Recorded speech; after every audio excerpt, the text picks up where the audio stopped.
Pode chegar ao fim a exigência de altura mínima para policiais militares. Comissão de Minas e Energia vistoria um terreno de extração de saibro em Belfor Roxo. Arpista mexicano faz apresentação no Palácio Tiradentes. O Jornal da Alerj começa agora.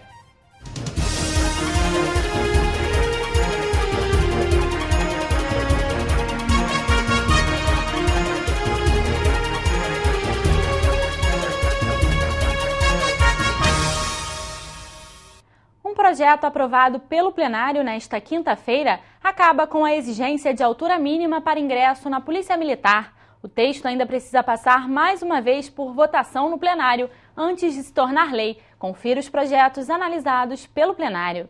Na sessão plenária desta quinta-feira, os parlamentares analisaram um projeto do deputado Marcelo Simão que reserva 15% das vagas de trabalho em eventos esportivos e culturais promovidos ou apoiados pelo Estado para pessoas com deficiência. A proposta aprovada ainda precisa passar por mais uma votação em plenário. Já o deputado Marcos Abraão quer alterar uma lei de 2009 que estabelecia a altura mínima para ingresso na Polícia Militar.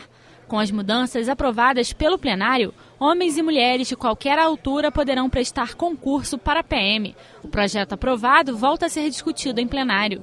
Os candidatos aprovados em concursos públicos que precisarem apresentar certidões negativas civis ou criminais podem ter os gastos reduzidos em 50% para a emissão desses documentos. A proposta do deputado Geraldo Pudim altera uma lei de 99 e ainda precisa passar por mais uma votação antes de virar lei. Nós sabemos que várias pessoas que prestam concurso público, elas às vezes se valem de um parente até para poder fazer a sua inscrição, porque estão desempregadas. É justo que no momento em que ela é aprovada nesse concurso, para poder fazer face à sua entrada, à sua assinatura de contrato junto ao poder público, que ela possa ter aquelas certidões que ela precisa junto à justiça de forma menos onerosa. Já o deputado Paulo Ramos quer transformar a Casa Rosa Centro Cultural em patrimônio imaterial do Estado. O estabelecimento funciona em Laranjeiras, zona sul do Rio, e oferece diversas atividades culturais. O projeto foi aprovado em primeira discussão e retorna ao plenário. Recebi uma solicitação não só de moradores de Laranjeiras, mas de pessoas, porque nós estamos preservando esses patrimônios vinculados à história dos bairros, à história da cidade.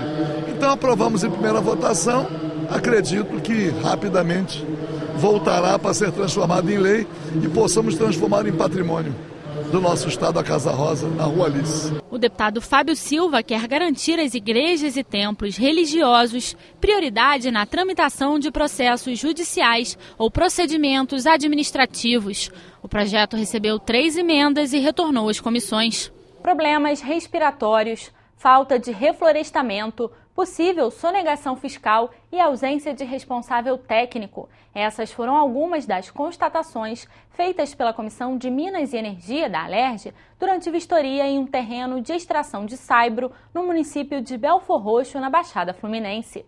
Motivados por denúncias dos moradores da região, os parlamentares foram conferir a documentação e os impactos da saibreira explorada pela empresa Meta Construções. Participaram da visita um especialista na área de meio ambiente e policiais da Delegacia de Proteção ao Meio Ambiente. A população reclama dos transtornos provocados pela poeira em suspensão, os danos ao asfalto devido ao fluxo de caminhões e a falta de fiscalização do poder público. Problema respiratório, as pessoas idosas, entendeu? E que estão acamadas, e fica complicado, porque a casa fica numa situação que a gente não aguenta. A gente limpa tudo de manhã, chega à tarde, pode limpar tudo de novo. O quintal chega a ficar vermelho, aquela poeira vermelha no quintal. A gente já é pobre, mas não somos lixo. E esse lugar está um lixo. São mais de 430 mil metros quadrados de área, por onde circulam dezenas de caminhões que chegam a fazer mais de 100 viagens carregando saibro por dia. Para a deputada Lucinha, os veículos estão circulando sem as notas fiscais do produto e não foram encontrados no local o estudo ou relatório de impacto ambiental, nem o documento de registro do imóvel. Ela também afirma que a empresa não está fazendo as compensações ambientais devidas, gerando dano ao meio ambiente e à saúde pública. A partir do momento que uma área acabou de retirar a quantidade de saiba de acordo com o que está prescrito pela área técnica, automaticamente tem que fazer o reflorestamento dessa área. Isso não está sendo feito. Os caminhões que estão transitando aqui no entorno dessa área aqui estão prejudicando vários bairros aqui da região, porque os caminhões não são cobertos com lona, deveriam ser cobertos por lona. O material vai caindo ao longo das ruas.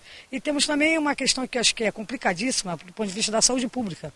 Nós temos uma população imensa no entorno, que é tudo residencial, são diversos bairros que convivem com essa poeira o dia inteiro. Então nós temos problema de rinite, bronquite, problemas sérios respiratórios, como alérgico também, devido à questão dessa saibreira. Que no meu entendimento, né, pelo que entendo da legislação ambiental, pode estar no papel, mas aqui no local está desrespeitando todas as legislações ambientais. Como também nós temos um problema sério aqui atrás, que é a questão do Rio Botas, que parte desse material dessa saibreira está assoreando e está jogando esse material para o Rio Botas, que é um dos rios também que compõe, né, o nosso grande problema, que é a poluição da Baía de Guanabara. Todas as denúncias serão acompanhadas pela Delegacia de Proteção ao Meio Ambiente. Nós viemos fazer aqui é levantar essas possibilidades, sempre solicitado por alguém, porque a Polícia Civil não é um órgão de fiscalização, ela atua com base em denúncia e é o que nós estamos fazendo aqui, averiguando, vendo a possibilidade de ilícitos ambientais para podermos proceder num futuro, uma vez apresentado o fato à autoridade policial, porque é ela que vai dizer o que realmente há de concretude aqui em termos de poluição, transgressões ao artigo 60. A partir das irregularidades encontradas na saibreira, os parlamentares da Comissão de Minas e Energia vão cobrar documentos e explicações das autoridades competentes.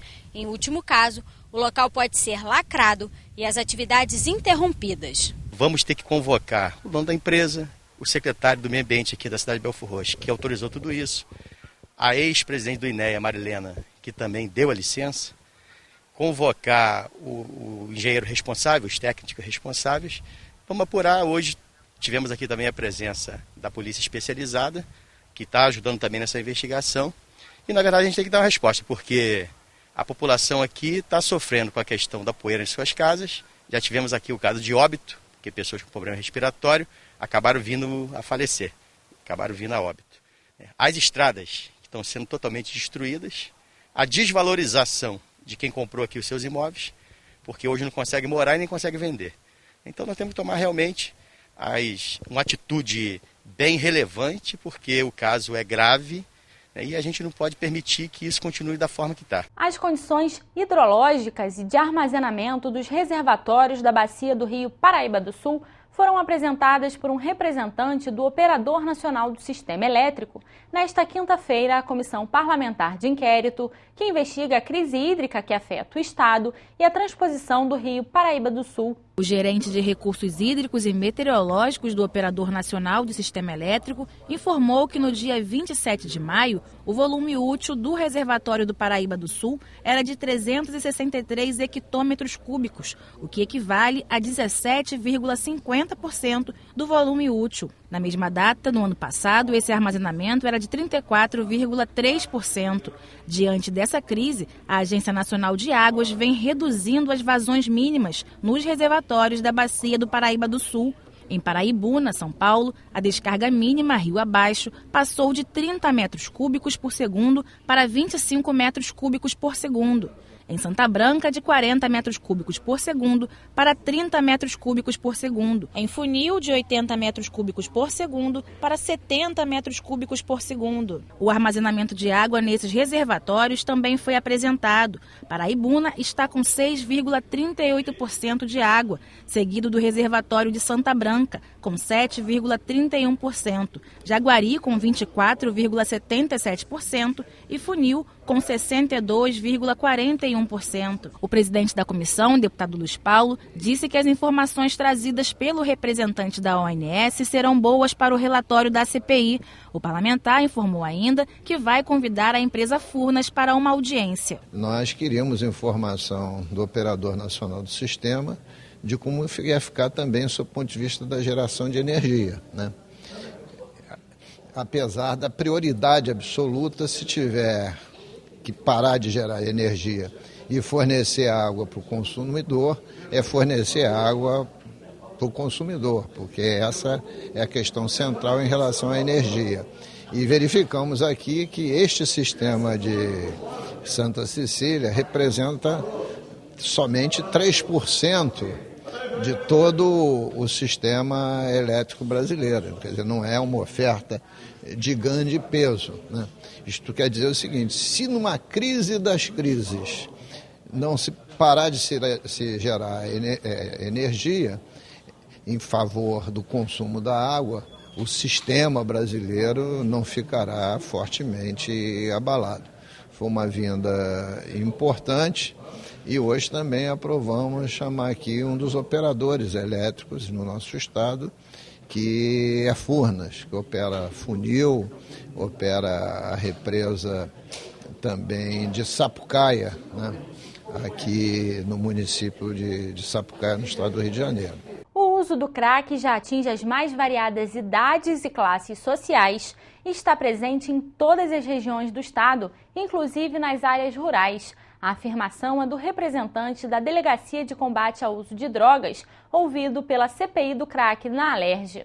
O crack é derivado da pasta base da cocaína e não é produzido no Brasil. O preço barato em relação às outras drogas facilita a entrada em áreas mais pobres. Segundo o delegado, o aumento de crimes como roubos nas ruas, por exemplo, está relacionado ao consumo cada vez maior do entorpecente. Dependentes chegam a gastar R$ 150 por dia em pedras de crack. Na Polícia Civil, a repressão é feita a partir da investigação das rotas da droga no estado e da identificação dos principais pontos de comércio do crack. A nossa função principal é justamente nos aprofundarmos nas investigações para atingirmos os mais altos escalões das organizações criminosas que acabam por praticar esse tipo de crime. O presidente da CPI, deputado Márcio Pacheco, comentou as informações trazidas pelo delegado. Nós não podemos oprimir de forma criminalizar o usuário, que é esse que precisa da reabilitação, que está na Cracolândia. Por isso o nosso papel de chamar a assistência, a saúde e a prevenção, mas nós não podíamos fazer isso sem ouvir qual a ação da polícia no sentido de também reprimir a chegada dessa droga. O próximo passo da CPI do crack é ouvir o secretário de Saúde do Estado, Felipe Peixoto. Os deputados também pediram prorrogação dos trabalhos por mais 60 dias para a conclusão do relatório final. Temos ainda muito a ser, muitas questões que podem ajudar na feitura do relatório. A prorrogação de um prazo de mais 60 dias certamente vai ser para ajudar na conclusão do mesmo.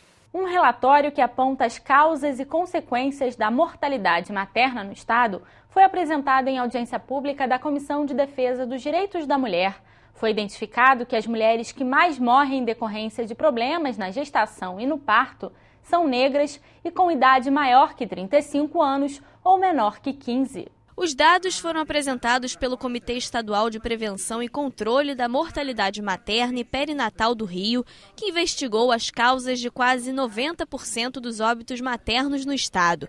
O último balanço fornece dados do ano de 2013. Dos partos realizados em hospitais públicos e privados do Rio, 62% foram cesariana. Entre as causas da morte estão doenças que a mulher já possuía antes da gravidez ou doenças que se desenvolveram durante a gestação. Chama muita atenção a mulher negra.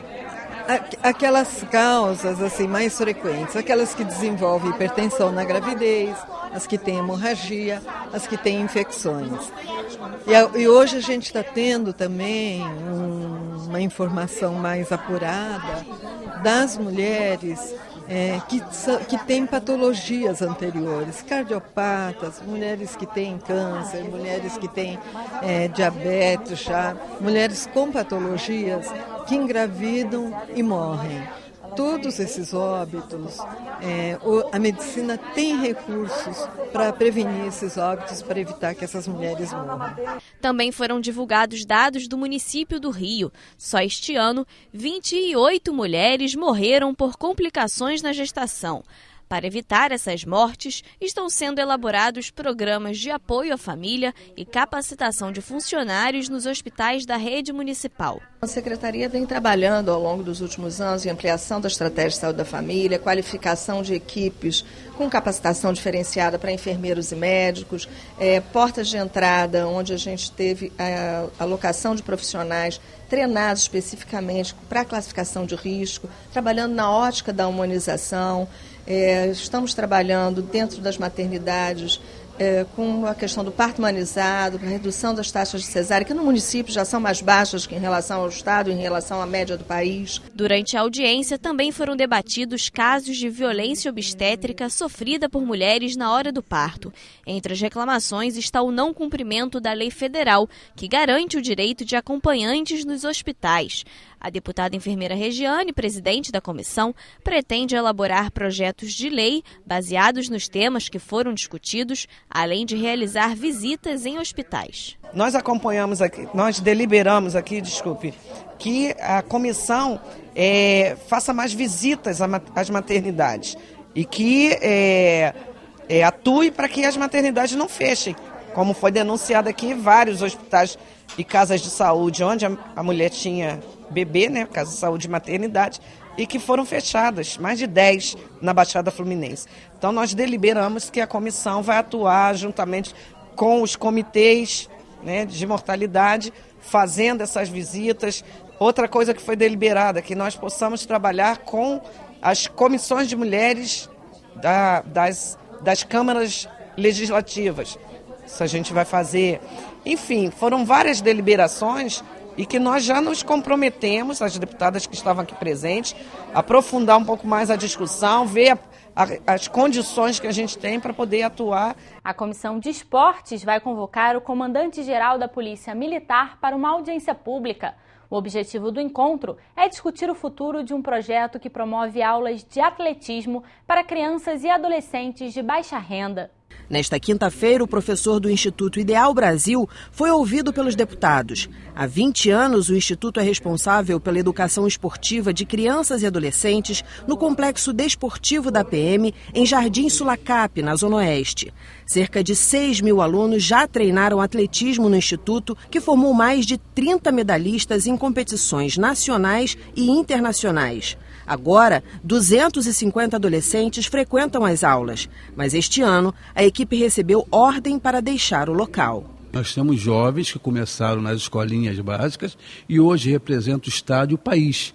Nós temos vários atletas campeões brasileiros, sul-americanos, a ponto de o Comitê Olímpico do Brasil mandar uma mensagem, eu estou com ela escrita, da importância do nosso projeto, assim como a Confederação Brasileira de Atletismo, mostrando a importância desse projeto. Nós convidamos a Tenente Coronel Luciana, que é a responsável agora pelo setor de educação física e desporto do Cefap, que proibiu a continuidade do projeto.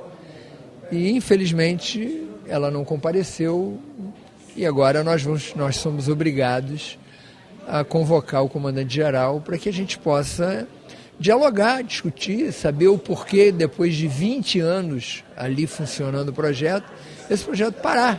Qual é o motivo? Se eles estão praticando esporte, estão formando atletas, formando cidadãos, e isso tem que ter uma explicação. E eu tenho certeza que essa decisão não é uma decisão do comando da Polícia Militar, é uma decisão individual, e eu tenho absoluta certeza que quando o comandante-geral souber desse problema, ele vai reverter essa situação e nós vamos continuar fazendo cidadania através do esporte. A Comissão de Economia da Alerj se reuniu nesta quinta para discutir os impactos da crise da Petrobras nas finanças do Estado. Este ciclo de audiências foi lançado hoje e o tema não poderia deixar de ser outro. A gente enfrentou de saída a discussão sobre os problemas na cadeia do petróleo no Rio de Janeiro, que é o principal setor da economia do Estado, falando da crise, mas também falando das perspectivas de superação da crise. Contamos com a presença do João Antônio Moraes, representando a Federação Única dos Petroleiros, que é uma frente que reúne cerca de 400 mil petroleiros do Brasil inteiro. Portanto, foi um bom pontapé inicial. E a Alerj sediou nesta quinta-feira mais uma edição do Rio Harp Festival. O harpista mexicano Baltazar Juarez encantou a plateia. Es O mexicano disse que é muito bom tocar no Rio porque o público é muito carinhoso e sempre presente. Abraça muito ao artista.